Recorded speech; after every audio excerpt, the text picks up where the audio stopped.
Welcome to Loop TV. I'm Gene along with Doug for Thursday, March 10th. Our three topics today are Amazon stock split, second, Peloton price decrease, and third is TikTok angling towards neutrality. And I'm going to start and frame in the A topic here around Amazon's 20-for-1 stock split. Effectively, the stock is going to trade somewhere around $145, $150 today. It's about $2,700. Of course, stock splits are common amongst these big tech companies that have done so well over the past few years, but there is a different dynamic in play here on Amazon stock split versus some of the other ones that we have seen. And typically the reason why companies do these stock splits is for there's a perception that the stock is less expensive. Of course, we know that that's not the case, but there's that perception. And second is it makes it more attractive to retail investors, which are an important part of investing. All that is true here with Amazon, but I would argue that I think there is a different advantage that Amazon has here. They have 1.3 million workers. The vast majority of those are with in the infrastructure side, and those typically make $35,000 to $45,000 a year. And if you want to give a bonus of one share, that's almost an 8 to 10% bonus. And maybe Amazon doesn't want to do that. And so they have an option here of trying to align interests. When people have shares, they own shares. Presumably they should be more aligned with their work interests and want the stock to go up. And it may not sound like a lot, but it is. You get a handful of shares over time. It does matter for people. And the other piece too, and I want to bring you in on this piece, Doug, on the optics of this. Let's say that I'm right and that they are one piece of this is they've had this problem around how to hire and retain, and the hourly salaries going up. Is there an advantage in terms of the kind of the structure or what the optics of the numbers look like when you shift the expense from wages over to deferred stock comp? I mean, you say that most investors would look through it, but the first numbers that come out, they're going to look a little bit more pretty, correct? Well, I would say on a GAAP accounting basis, they wouldn't same. really look all that different. Yeah. And people go through some histrionics to back out stock comp and then debate whether you should add it back in or not. I mean, stock comp to me is still comp. Agree. I wouldn't really think of it differently necessarily. And some investors, and I think there's a growing view to this point, might argue that paying in stock is worse for the long term if you think that your stock is going to be worth a lot more in the long term. Now, obviously, you want to incentivize employees, right, and you should hopefully want to share in those gains with the people who are, working and creating the business. But obviously, dilution comes with stock grants, and so it's sort of a double-edged sword. Agree. I think it does. There's still, we've all attest to GAAP, put the stake in the ground, but we've been doing this for a long time, and pro forma is something that still catches the eyes of investors when those numbers first come out. I think my take is it does kind of pretty the numbers up a little bit. I'm going to give you the final word on this, or I'm going to take the final word here too. There's another aspect here is that they announced a $10 billion share buyback. If you're curious, they actually had a $5 billion share buyback in place that they started in 2016, and they have returned $2.2 billion to investors during that time. And just as a point of comparison, that's better than Netflix, which has returned zero, behind Facebook, which is high, just under 70 billion. Google just above 100 billion, and Apple 390 billion on the buyback. Apple also has the dividend that would kick that into 475 billion.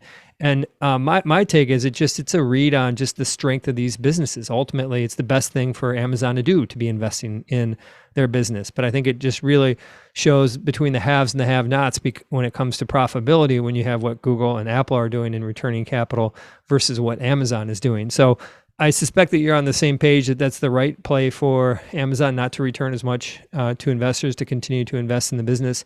But my question is, does this kind of reveal a very obvious truth around just the strength of their businesses, or does it not matter because growth is what wins in the long term? I think for them, there's still a strong story for growth, but I think they've always been a company, because they culturally sort of try to reinvest all of their profits back into the business. They've always been that way, that every once in a while they've sort of had to show investors, hey, if we take our foot off the reinvestment a little bit, here's what the underlying margins really look like. And I think they're many times, and for many investors, they may be a little bit better than people realize. And so I think it feels to me like we're getting into maybe one of those periods where, maybe they kind of flex that muscle a little bit, to your point, and you juice it up a little bit more with a stock buyback on top of it to kind of put a stake in the ground and say, hey, we think our stock is undervalued. I do want to add one other quick point about the compensation, though. I would take the other side of that argument. I don't think using stock as a comp tool, even for the kind of entry level employees, is going to make much of a difference, because I don't think they can lower wages. Right. Like, I think these bonuses are not going to replace cash bonuses, and they won't lower cash wages, because we're dealing with this inflation problem. People need cash right now. They Agree. don't need But it's stock. still, So I don't think they it's going do. to change the numbers that much. I agree, but it is a form of compensation, and it is something that they have more leverage in addressing that. Whether the extent that they go after it remains to be seen. And I agree, people want cash in hand, but people just also want to, a bigger package, bigger the comp, the whole view to be greater anyway. I'm going to hop to our next topic, which is Peloton. They announced a price cut today. I had been on Loup TV last month saying that the best thing for Peloton to do would be to raise their price. They know who their customers are. It's basically a 30%. They're testing it in a handful of markets, a 30% price reduction. This is if you get the bike through a firm and the subscription. So they're basically taking, if you look at the basic bike, from $85 down to $60 per month. And so that, again, is about a 30% discount. And then you have on top of that, in the fall, they, of course, lowered the price of the entry-level bike by 20% too. And I'm curious, what is to be read into this move? I don't think I would read that much into it at all. I think now, we're sort of, I wiped the slate clean, right? We're under new management, new philosophy. Everything that they've done in the past, I would actually ignore, because that was under a different regime. Now we're under the Barry McCarthy regime. And so I wouldn't read anything into it other than what I think I saw Barry's statement to be around why to do this, which is, we want to get the product out there. We want to get customer feedback, and then we'll orient the business around what we hear from the customers. And so I think that that is the right thing to say about why do this from the CEO's perspective. But until we start seeing, what that data actually shows the company, and then what the next kind of action is by the company, I don't really know that this tells us all that much. But one thing that we've talked about in the past is people are lazy and they don't want to work out. And is this something where at any price, it doesn't matter? Like, if you're going to work out, you don't care if it's $85 or $60 a month, or do you think that it does matter in terms of getting people through the door? I think what's hard with Peloton, what's different and unique about Peloton relative to a gym membership, is we know that gyms, a lot of them sell many memberships to people that never show up, because to your point, they don't want to work out. The thing that's hard for Peloton is you have this device sitting in your house reminding you every day that you're not using the subscription you're paying for. And so I do think they have, it's kind of a feature that is a bug, in a sense, that people are going to say, oh yeah, you know what? I don't use the Peloton, haven't rode it in a month. Now I'm going to go opt out, if that's kind of the path we go down. So I do think that's something they need to figure out. And I also think that this price cut may answer some of those questions that you have, which is there eventually a price that people will say, okay, like, now I really want this Peloton. Maybe it does fully replace my gym membership. Can Peloton make that an economical device that they can produce, though? I think that's probably the question that comes after what the demand curve tells us. I'd predicted incorrectly last fall that the 20% price increase was going to drive adoption. That did not happen. I think one difference here is that you still were required under that to still show up with $1,500 to purchase the bike.